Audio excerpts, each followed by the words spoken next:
This is going to be my review of Shambhavi Mahamudra Kriya, the Kriya given by the Isha Foundation, famously run by Sadhguru. And this is going to be a different kind of review because I think on YouTube you essentially get quite biased reviews because people will learn about Kriya either inherently through the Isha Foundation and Sadhguru, or perhaps they're aware of the old stories of Yogananda and the Self-Realization Fellowship Institute, and they have some sense of Kriya there.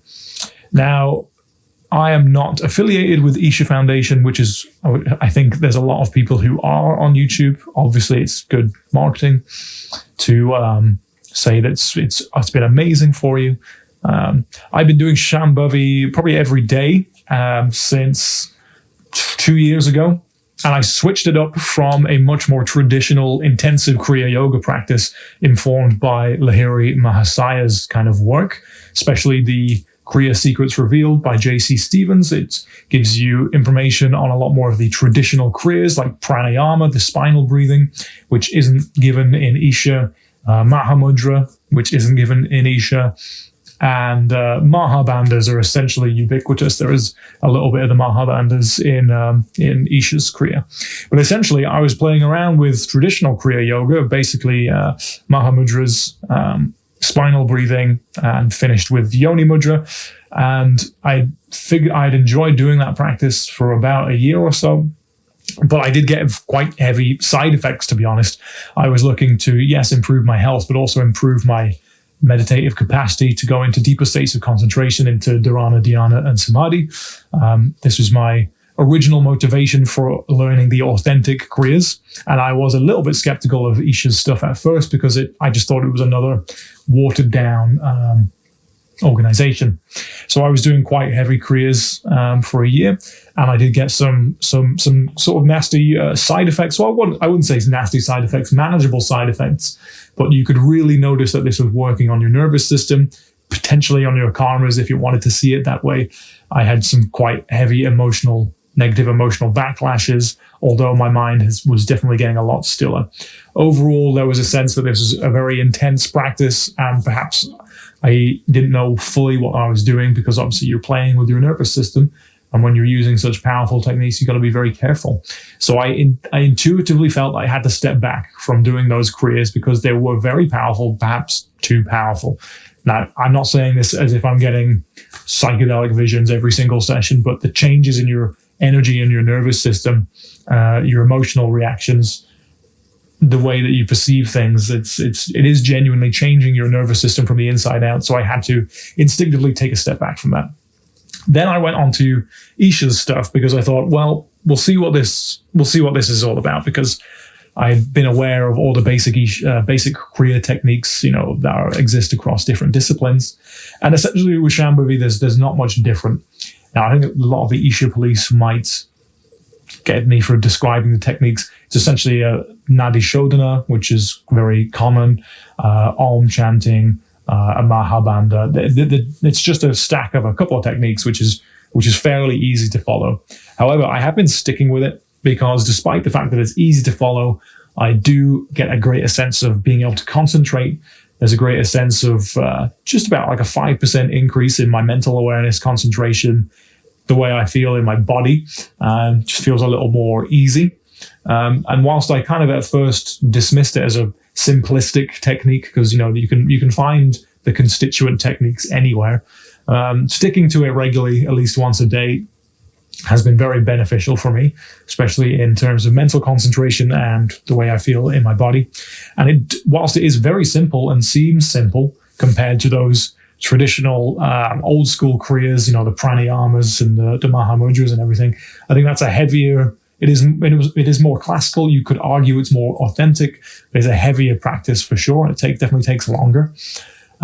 Whereas the Shambhavi Mahamudra is a lot more accessible. If you're seeking more of the pleasant side effects, being able to concentrate, not having so much pain in your body, sort of the everyday boost. I think that's why it's marketed towards the mass market that it is, because that can help everyone, just a little 5% increase in your general well-being. Whereas the traditional heavier Kriyas that are dealing with prana up and down the spine, it's generally a faster, more transformative effect. And I think you can be playing with fire a little bit there. So I do understand now why those techniques are kept a little bit more secret, because I think if you go overboard with them, you could do some serious damage to your nervous system if you're not doing it in a controlled, regulated way. So whilst I don't think Isha's Kriyas are, well, I should say, whilst I don't think the Shambhavi Mahamudra Kriya is all that complicated, to be honest, it's very simple and it's quite effective for somebody seeking just a simple 5% increase in their well-being. Try and do it 2 times a day. You probably get like a 10% increase in your general well-being. It's very noticeable and it's worth doing every day. So I definitely notice the difference for doing it every day. It's nothing major. It's not like you're going into a rapture. You're just getting a basic meditation session in, which is enhanced with the Kriyas that you're doing. This is why I appreciate Kriya as a wider school of thought now for meditation, rather than just a Zen-based breathing meditation or counting breaths or any of the Zazen-inspired meditative or mindfulness systems. Kriya is changing your nervous system from the inside first and then going into dharana, the concentration period afterwards. Because there's no point in fighting and trying to get into a concentration period if your mind is just constantly going. The Kriyas actually physically, do something or other to your nervous system to allow you to get into that calmer state first. So I was skeptical with Isha at first because of just how well branded and marketed and corporate kind of it all is. But at the same time, I think it is a genuine, authentic school to learn Kriyas from. And you could probably get a very long way in terms of your well-being and even consciousness and spiritual development if you only stuck to those Kriyas. So I've been experimenting with the traditional spinal breathing, say like 2 years, and then Shambhavi Mahamudra for about 2 years. I do want to sort of test both, try both over a period of a couple of years to see which works better. But for now, instead of the traditional spinal breathing Kriyas, I'm doing more of the Shambhavi Isha Kriyas. And I'd recommend it. Now, you could probably learn the techniques, the constituent techniques, for free.